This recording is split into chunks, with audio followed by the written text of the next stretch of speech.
اور پاؤں کی طرف سے اس شاخ کو کھینچا جائے تو وہ جسم کے ہر حصے سے گوشت پوش کھینچتے کھینچتے نکلے نہیں نکلے، بڑی مشکل سے نکلے.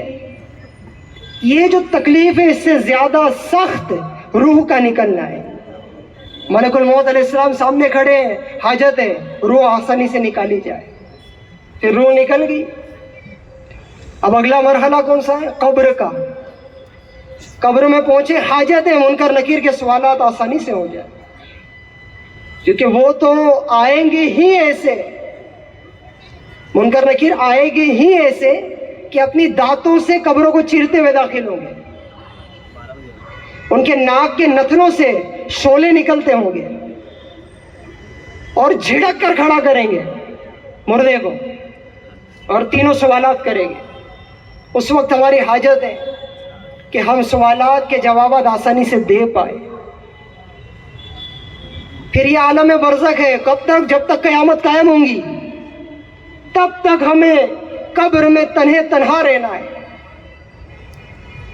اللہ پاک حبیب کبریا محمد مصطفیٰ صلی اللہ علیہ وسلم کے نور سے ہماری قبر کو بھر دے، اور تا قیام قیامت حضور صلی اللہ علیہ وسلم کے جلوے ہماری قبر میں بس جائے رہے. محبوب کے جلووں سے بسا دے مولا،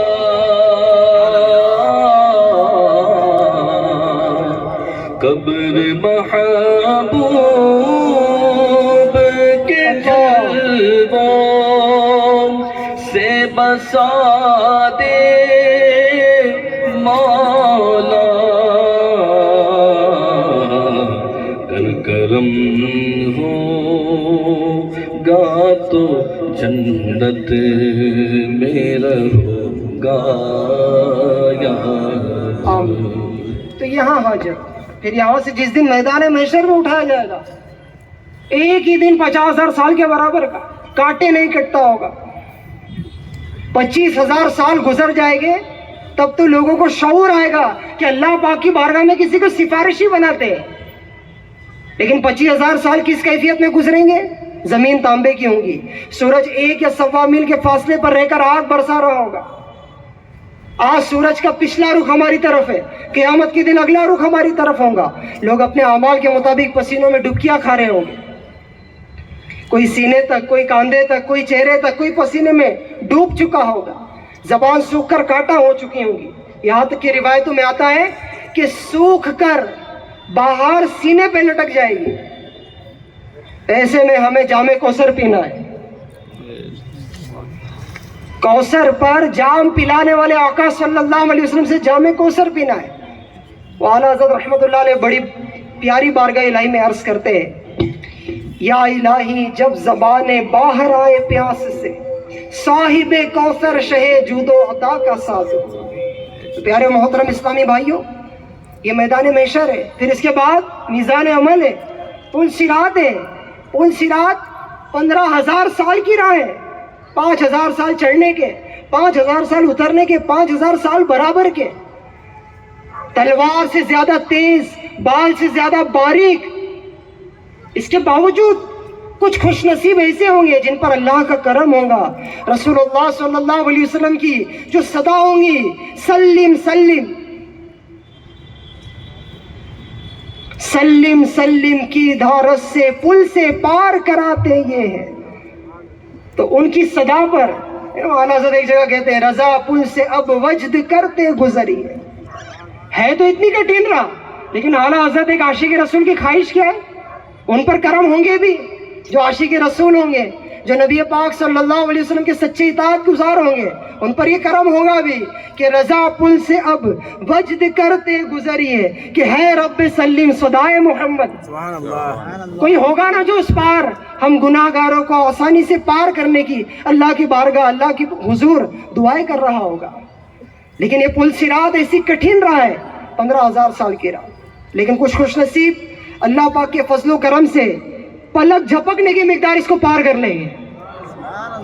لیکن کچھ ایسے ہوں گے جو اس پر اپنے سورین یعنی یہ جس پر ہم بیٹھتے ہیں اس کے بل گھسیٹتے گھسیٹتے لیکن پار تو کر لیں گے، لیکن پھر کچھ ایسے بھی ہوں گے جو پار نہیں کر سکیں گے، یہاں سے گریں گے اور یہاں سے جو گرا وہ جہنم میں داخل ہوں گا۔ ہماری حاجت ہے کہ پل صراط آسانی سے ہم پار کر جائیں، بلا حساب جنت کا داخلہ مل جائے۔ آخرت میں حاجتیں کتنی ہیں، اور یہ آخرت کی حاجتیں پوری کرنے کا ایک بہترین ذریعہ درود پاک کی کثرت کرنا ہے، کہ جو 100 مرتبہ روزانہ پیارے آقا صلی اللہ علیہ وسلم پر درود پڑے گا، وہ کریم آقا صلی اللہ علیہ وسلم فرما رہے ہیں کہ اللہ پاک اس کی 70 حاجتیں آخرت کی پوری فرمائے گا۔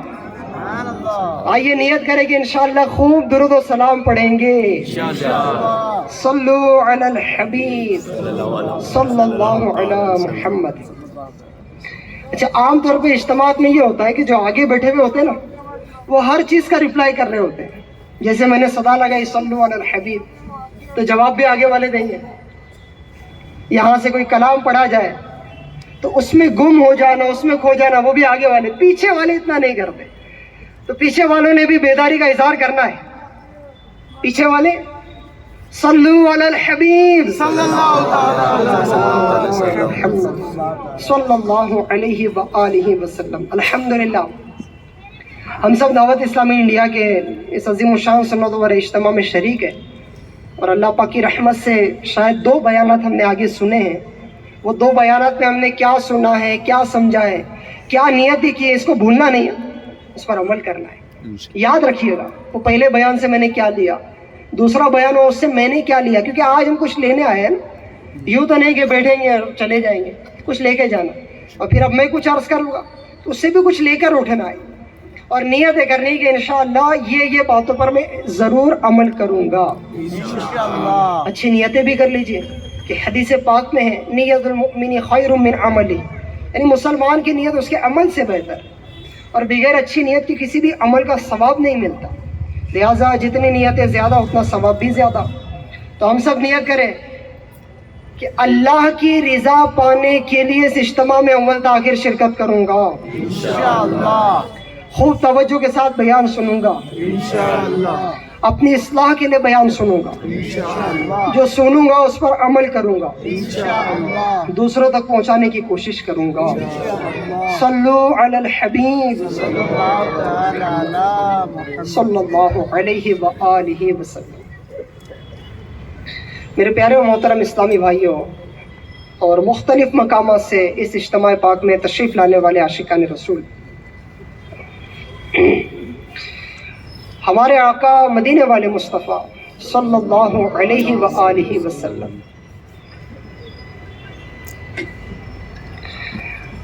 حیا کا درس دیتے ہوئے ارشاد فرماتے ہیں، الایمان بضع و سبعون شعبہ والحیاء شعبۃ من الایمان، یعنی ایمان کے 70 سے زائد حصے ہیں اور حیا ایمان کا ایک حصہ ہے۔ حیا ایمان کا ایک حصہ ہے۔ مفتی احمد یار خان نعیمی رحمۃ اللہ علیہ لکھتے ہیں، صرف ظاہری نیکیاں کر لینا اور زبان سے حیا کا اقرار کرنا پوری حیا نہیں، بلکہ ظاہری اور باطنی اعضاء کو گناہوں سے بچانا حیا ہے۔ حیا کے دوسرے آسان معنی کیا ہے؟ شرم۔ کیا ہے؟ شرم۔ آج کا اجتماع کس موقع پر ہو رہا ہے؟ 31 دسمبر کی رات کو ہو رہا ہے۔ ویسے ہمارا اسلامی سال محرم سے شروع ہوتا ہے، اور محرم میں کیا کیا یادیں، اللہ اکبر، کربلا والوں کی یادیں، امام حسین رضی اللہ تعالی عنہ کی یادیں، ان کی قربانیوں کی یادیں۔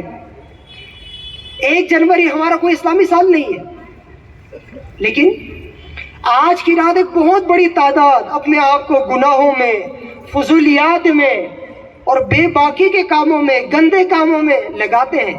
لہٰذا دعوت اسلامی انڈیا تمام عاشقان رسول کو یہ موقع دیتی ہے کہ آج کی رات ہم نیکیوں میں بسر کریں، سچی توبہ کر کے اٹھیں، سال بھر میں جتنے گناہ ہوئے رب کے حضور گڑ گڑا کے معافی مانگ کر پلٹیں۔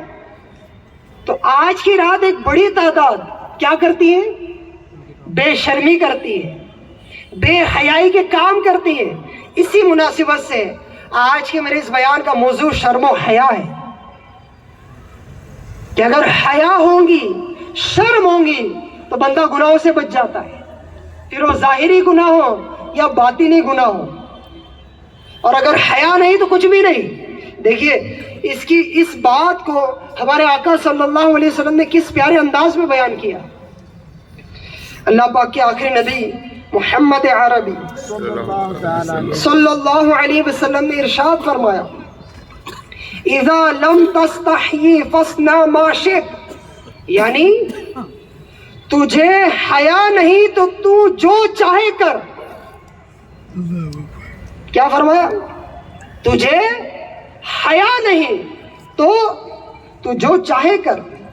امیر اہل سنت میرے پیر کامل علامہ مولانا محمد الیاس الطور قادری دامت برکاتہم العالیہ فرماتے ہیں، یہ جو فرمایا حضور نے کہ تو جو چاہے کر، اس پر میرے مرشد فرماتے ہیں یہ فرمان ڈرانے اور خوف دلانے کے لیے ہے۔ جو چاہے کرو، جیسا کرو گے ویسا بھرو گے۔ برا بے حیائی والا کام کرو گے تو اس کی سزا پاؤ گے۔ کسی بزرگ نے اپنے بیٹے کو نصیحت فرمائی جس کا خلاصہ ہے، کتنی عبرت ہے اس فرمان میں۔ حضرت فرماتے ہیں، جب گناہ کرتے ہوئے تجھے آسمان و زمین میں سے کسی سے شرم و حیا نہ آئے تو اپنے آپ کو چوپایوں میں شمار کر، چار پاؤں والے ان جانوروں میں شمار کر۔ علامہ علی قاری رحمۃ اللہ علیہ حیا کے بارے میں فرماتے ہیں، حیا وہ عادت ہے جو ایمان کے سبب آدمی کو برے کاموں سے روک دے۔ حیا کیا ہے؟ برے کاموں سے روک دیتی ہے۔ شرم جو ہے، جھجک جو ہے، یہ برے کاموں سے روک دیتی ہے۔ اچھا، حیا کے الگ الگ درجے ہیں۔ کبھی کبھار حیا فرض و واجب ہو جاتی ہے، یعنی کرنی ہوں گی، حیا کمپلسری ہے۔ کیسے؟ مفتی محمد شریف الحق امجدی رحمۃ اللہ علیہ فرماتے ہیں، کسی حرام و ناجائز کام سے حیا کرنا یہ فرض و واجب ہے، وہاں بچنا ہی ہوگا، حیا کرنی ہوں گی، خیال کرنا ہوگا اللہ دیکھ رہا ہے، یہ جو کر رہا ہوں اس پر اللہ کو کیا پڑھ کر سنا ہوگا، یہ جو کر رہا ہوں یہ ہفتے میں ایک دن میرے کریم آقا صلی اللہ علیہ وسلم کے بارگاہ میں پیش کیا جائے گا، جو اس امتی نے کیا ہے، اس نے کیا ہے، اس نے کیا ہے، میں نے کیا ہے۔ کیونکہ ہفتے میں ایک دن نبیوں کی بارگاہ میں ان کے امتیوں کے اعمال پیش کیے جاتے ہیں، آپ کے میرے بھی پیش کیے جاتے ہیں۔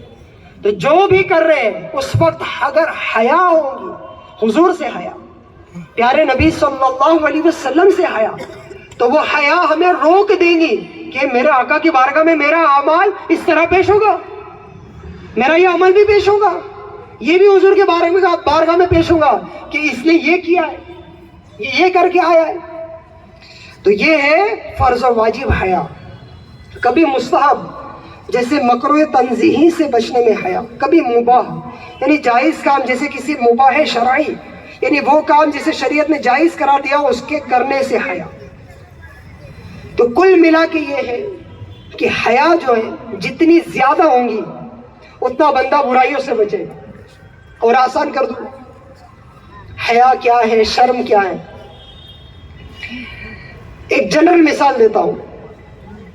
راستے سے چل رہے ہیں اور ہاتھ میں کسی نوجوان کے سگریٹ ہے، وہ سگریٹ کے کش لگا رہا، دھواں اڑا رہا، چل کے جا رہا ہے، اور سامنے سے ایک دم سے اس کی مسجد کے امام صاحب آ جاتے ہیں۔ کیا کرتا ہے؟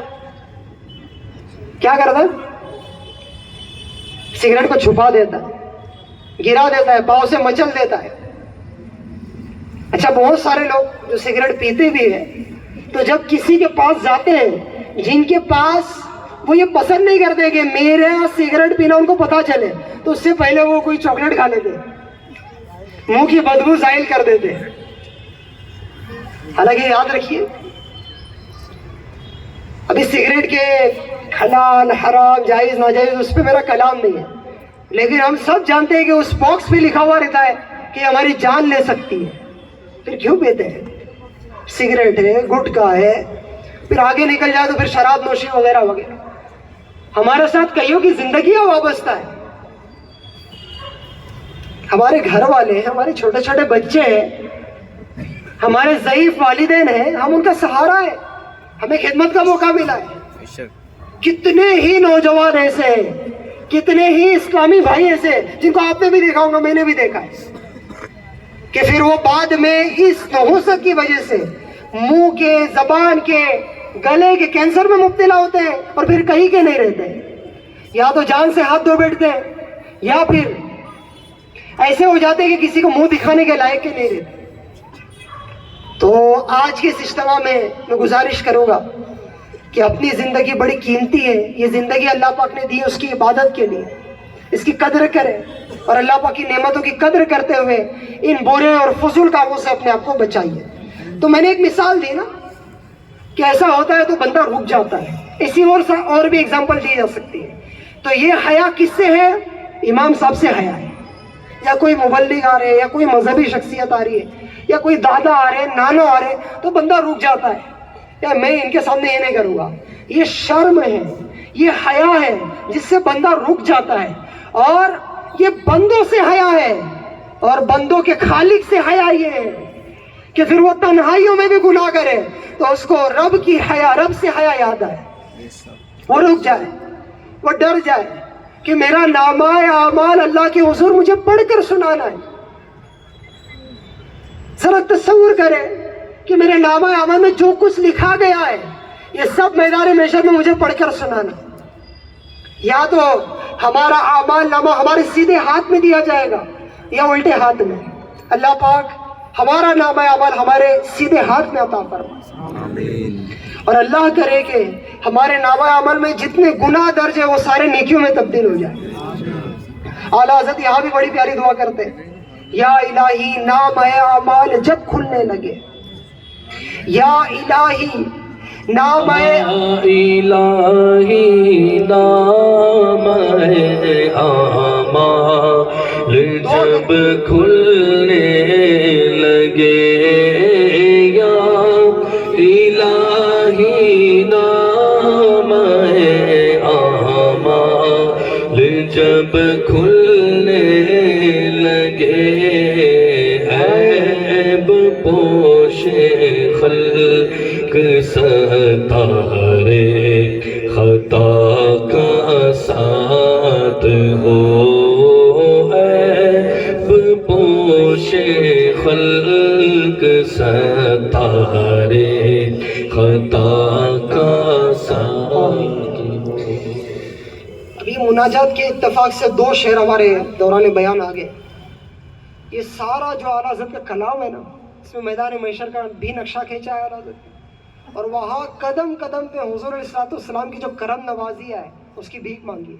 جیسے اس شعر میں دیکھیں، یا الہی نامہ اعمال جب کھلنے لگے، تو کس کا ساتھ چاہیے؟ عیب پوشے ہلکے ستارے خطا کا ساتھ، یعنی وہ کریم آقا جو عیبوں کو چھپائیں گے ان کا ساتھ. اس کے آگے ایک شعر پڑھا، یا الہی جب زبان باہر آئے پیاس سے، صاحب کوثر، یعنی کوثر کے صاحب، کوثر کو یعنی کوثر والے مالک آقا صلی اللہ علیہ وسلم کے ہاتھوں جام کوثر پینا نصیب ہو جائے. پھر کئی اعلیٰ حضرت عرض کرتے ہیں، یا الہی جب چلو تاریک راہ پل صراط، آفتاب ہاشمی نور الہدا کا ساتھ. پھر کہیں، یا الہی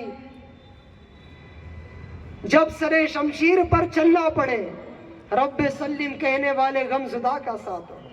تو کئی عرض کرتے ہیں، یا الہی رنگ لائے جب میری بے باکیاں، میری گندگیاں سامنے آ جائے، میری برائیاں سامنے آ جائے. یا الہی رنگ لائے جب میری بے باکیاں، ان کی نیچی نیچی نظروں کی حیا کا ساتھ. یہاں بھی آقا کی حیا کا تذکرہ ہے کہ ہمارے آقا صلی اللہ علیہ وسلم کی حیا سے، شرم سے، حیا سے اکثر نگاہیں جھکی رہتے تھے. اور ہمارے آقا صلی اللہ علیہ وسلم کے در سے حیا کا ایسا در صحابہ کرام نے لیا ہے. عثمان غنی رضی اللہ تعالیٰ مسلمانوں کے تیسرے خلیفہ، ان کی حیا ایسی تھی، ان کی شرم ایسی تھی، یعنی یہ اللہ پاک سے ایسی حیا فرماتے تھے کہ خود فرماتے جس کا مفہوم ہے کہ جس دن سے، حالانکہ عثمان غنی رضی اللہ تعالی عنہ نے اسلام لانے سے پہلے بھی کبھی بھی شراب نہیں پی، کبھی بھی بے حیائی کے کاموں کی طرف نہیں گئے، کبھی بھی بتوں کی پوجا نہیں کی، لیکن عثمان غنی رضی اللہ تعالی عنہ کی حیا کا عالم یہ تھا کہ آپ فرماتے ہیں کہ جب سے میں نے حضور علیہ السلام کے ہاتھ میں بیعت کی اپنے سیدھے ہاتھ سے، تو کبھی بھی میں نے اس کے بعد اپنے سیدھے ہاتھ سے اپنے شرمگاہ کو ہاتھ نہیں لگایا۔ یہ حیا ہے، یہ ہاتھ وہاں کا اسے استعمال کرو۔ بہت حیا والے عثمان غنی رضی اللہ تعالیٰ، یہاں تک کہ روایتوں میں ہے کہ ان سے اللہ کے معصوم فرشتے بھی حیا کرتے ہیں۔ جب ان کی حیا کا یہ عالم ہے تو حیا کا درس جن سے لیا انہوں نے، ان کی حیا کا عالم کیا ہو؟ ہمارے آقا صلی اللہ علیہ وسلم کی حیا کے تعلق سے حضرت سیدنا ابو سعید خدری رضی اللہ تعالیٰ عنہ فرماتے ہیں کہ پیارے آقا صلی اللہ علیہ وسلم اس سے بھی زیادہ حیا والے تھے جیسی کنواری لڑکی اپنے پردے میں شرمیلی ہوتی ہے، اس سے بھی زیادہ حیا والے تھے۔ خیر میرے پیارے و محترم اسلامی بھائیوں، حیا کی اسلام میں بہت اہمیت ہے۔ حیا ایمان سے ہے، ایمان کے حصوں میں سے ایک حصہ ہے، ایمان کے شعبوں میں سے ایک شعبہ حیا ہے۔ اور جب حیا ختم ہو جاتی ہے، جب بندہ بے حیا ہو جاتا ہے، بے باک ہو جاتا ہے، تو کوئی احساس نہیں ہوتا۔ جیسے آج کی رات کو دیکھ لو، آج کی رات ایک بہت بڑی تعداد بے حیائی کرتی ہوئی نظر آتی ہے، بے باکی کرتے ہوئے نظر آتی ہے۔ ہماری بہنیں کے چہرے سے، سر سے بے پردگی کا ظہور ہوتا ہے، دوپٹے اڑ جاتے ہیں۔ ہمارے بھائیوں کے نگاہوں سے پردے اڑ جاتے ہیں، ان کی نگاہ میں حیا باقی نہیں رہتی، دل میں حیا باقی نہیں رہتی۔ ہماری بہنوں کے جسم پر حیا باقی نہیں رہتی، حالانکہ اسلام نے ہمیں حیا کا درس دیا ہے۔ قرآن پاک سورہ نساء ہم پڑھیں، حیا کا درس دیا ہے۔ قرآن پاک میں کئی مقامات پر حیا کا درس دیا ہے۔ ہمارے آقا صلی اللہ علیہ وسلم نے حیا کا درس دیا۔ میں نے جیسے عرض کیا نا، حیا کے مختلف درجے ہیں نا، اور یہ بھی عرض کر دوں کہ جس کی جتنی حیا اتنا وہ گناہوں سے بچ جاتا ہے نا، اتنا وہ برائیوں سے بچ جاتا ہے، اور جتنی حیا جس کی زیادہ، اتنا اس کے سینے میں اللہ کا ڈر بھی زیادہ۔ اب دیکھیں ایک بہت بڑی تعداد ایسی ہے جو معاذ اللہ شراب پیتی ہے، بہت بری چیز ہے، ابھی بیان کا موضوع میرا وہ نہیں ہے، لیکن یاد رکھیے کہ جو شراب پیتا ہے اللہ پاک اسے جہنم میں طینۃ الخبال سے پلائے گا۔ طینۃ الخبال کیا ہے؟ اس کا علماء محدثین نے بیان کیا کہ طینۃ الخبال جہنم میں وہ جگہ ہے جہاں جہنمیوں کو جو عذاب ہوتا ہے، جس سے ان کی باڈی پہ جو ایفیکٹ ہوتا ہے، جس میں زخمی لہو لہان ہوتا ہے، اس میں جو تکلیفیں واقع ہوتی ہیں، اس سے جو پیپ بہتی ہے اور جہنمی کی پیپ جہاں جمع ہوتی ہے، اسے طینۃ الخبال کہا جاتا ہے۔ جو شراب پیتے ہیں اسے اللہ پاک طینۃ الخبال سے پلانے کا حکم دے گا، اور اس کو ایسی مشروب جہنم میں پینے کو دی جائے گی۔ اے شراب پینے والوں، اللہ سے ڈرتے ہوئے آج کی رات توبہ کر لو۔ اللہ پاک ایسا مشروب جہنم میں دے گا کہ جب اس کا پیالہ وہ اپنے ہاتھ میں لے گا، منہ سے قریب کرے گا، تو اس کی تپش اتنی زیادہ ہوگی کہ اس کی تپش سے وہ منہ میں ڈالنے سے پہلے ہی اس کی منہ کا اگلا حصہ جھڑ کر اس میں گر جائے گا۔ آج تو بڑے مزے لینے کے شراب پیتے ہیں، کل بروز قیامت اور جہنم میں اللہ کا عذاب کیسے برداشت ہو سکے گا؟ تو میں مثال یہ دے رہا تھا حیا کے حوالے سے کہ شراب پینا بہت بری بات ہے، لیکن پھر بھی کہیں نہ کہیں یہ حیا رہتی ہے کہ لوگ چھپ کر پیتے ہیں۔ لیکن کچھ ایسے بھی ہوتے ہیں جو بیچ راستے میں سر عام پی رہے ہوتے ہیں، تو ان کی حیا وہاں بھی باقی نہیں ہے، اس سے بھی گئی ہوئی ہے۔ اکیلے میں پینا بھی برا ہی تھا، چھپ کر پینا بھی برا ہی تھا، بد نگاہی اکیلے میں تنہائی میں کرنا بھی برا ہی تھا، لیکن ایک بڑی تعداد ہے، جیسے مثال کے طور پر سنیما گھر میں، ٹاکیز میں سب مل کر پکچر دیکھتے ہیں،